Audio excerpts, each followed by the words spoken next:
వచ్చినేమో రామ్దేవ్ బాబు 14 ఇగో రామ్దేవ్ బాబా దొంగ మందిని ముంచి బతుకుతుడు. అవును, 14 ప్రోడక్ట్లను నిలిపివేశాం.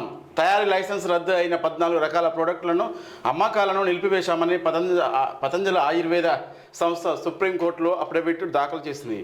ఆ ఉత్తర్వులను వెనక్కి తీసుకోవాలని దేశవ్యాప్తంగా ఉన్న తమ 5606 ఫ్రాంచైజీ స్టోర్లకు సూచించామని తెలిపింది. అంటే ముట్కాయలు కొట్టింది.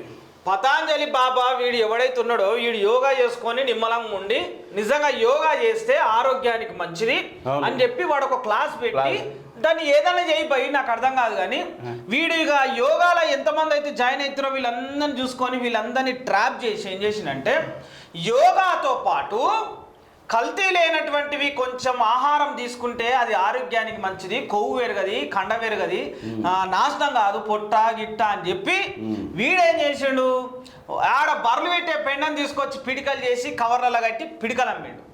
యాపాకుని తీసుకొచ్చి దాన్ని కూడా కవర్లలో కట్టి ఇవి పతాంజలికి సంబంధించినవి అని చెప్పి అవి అమ్మిండు. తేనెలు బాగా మోస్తుంది, తేనె కూడా ఇక తర్వాత యాప పుల్లలు తీసుకొచ్చిండు.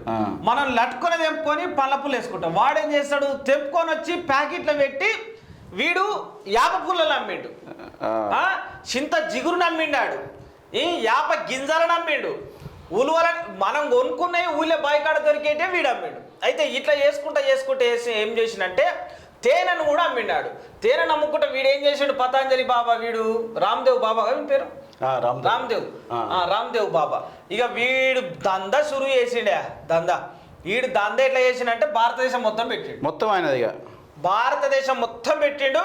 వీడు దొంగ లఫూట్ అని తెలిసింది. ఈయన వెనకాల ఈయన ఉన్నాడు ఆచార్య బాలకృష్ణ అని, ఇతను మెయిన్ డబ్బులు పెట్టాడు. అయితే పతాంజలి మాత్రము నమ్మొద్దు అనేది మాత్రము స్పష్టమైపోయింది ప్రజలకు. పతాంజలి దుకాణాలన్నీ కూడా బంద్ అవుతున్నాయి.